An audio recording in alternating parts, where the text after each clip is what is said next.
Au pied du mont Brumeux, gît un petit village nommé Font-Rouge. Un bon jour, le maître forgeron quitte son apprenti en lui laissant sa forge. « Guy, je te laisse en possession de mes outils, de mon enclume, puis du feu de ma passion. Fais-en bon usage, puis entretiens-les soigneusement. Mais là, je te mets en garde. Le métal qu'on travaille, il est malicieux.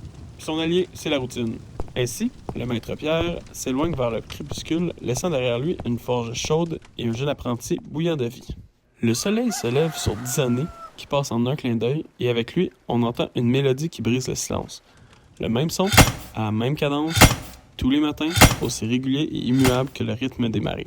À tous les matins, le feu est allumé dans la forge, et Guy, le forgeron, martèle son enclume, et à tous les soirs, il pose son marteau et éteint le feu de sa forge. Aux yeux de tous, c'est un homme vigoureux, solide et fiable. Il est resté fidèle à lui-même, puis il n'a pas changé depuis 10 ans, disent les villageois. Mais les yeux qui l'observent depuis quelque temps perçoivent les subtils changements qui encombrent le forgeron. Ses martèlements ralentissent et retentissent plus sourdement.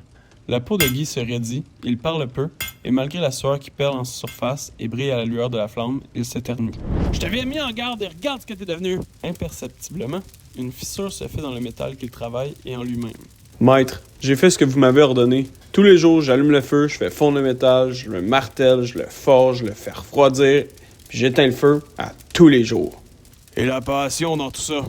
Viens avec moi avant que tu te figes, comme une froide statue de bronze. J'ai quelque chose à te montrer. » En entamant ce mouvement, quelques rides se forment sur le visage lisse de Guy et quelques limailles de fer tombent au sol.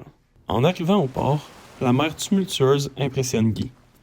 Près d'eux, un vieux pêcheur répare son filet. Ses mains courent agilement sur les nœuds, filant, nouant, tirant. Le pêcheur regarde à peine ce qu'il fait. De son œil unique, il dévisage Guy. « Allô, matelot! Besoin d'aide? » « Je me demande comment vous faites pour affronter les vagues, l'écume et les intempéries. »« Le truc, moussaillon, c'est de pas s'ancrer. Faut rester en mouvement d'un port à l'autre sans s'amarrer. Si j'arrête de bouger, la douce mer va m'engloutir et m'avaler. » Une vague se fracasse sur le quai et asperge Guy, emportant avec elle une couche de poussière redonnant quelques couleurs au forgeron. Aussi agile qu'un espadon, le vieux pêcheur fait quelques bonds et saute sur son navire sans ajouter un mot et met les voiles vers le large sur la mer agitée. À l'orée du village, Pierre et Guy voient Mireille, l'ancêtre, s'enfoncer dans les bois. Pierre tire Guy par la manche et l'intime à le suivre. À la suite de la vieille, qui n'avance pas très vite, Guy peine à garder le rythme. Les broussailles, les buissons et les arbres semblent lui mettre des bâtons dans les roues, alors que la dame louvoie dans les sentiers sans encombre. « Mireille, attends-moi! Comment fais-tu pour avancer si vite? »« Le bon chemin n'est jamais le même. La forêt bouge et montre la voie à prendre. Je ne fais que la suivre. » À ce moment, Guy trébuche, une racine se casse sous son poids, et en épuisant le sol, un souffle s'échappe de ses poumons, le forçant à inspirer profondément pour la première fois depuis des lustres. L'ancêtre Mireille, silencieuse, s'éclipse lentement derrière les foisonnements de fougères. Quelque chose change en lui.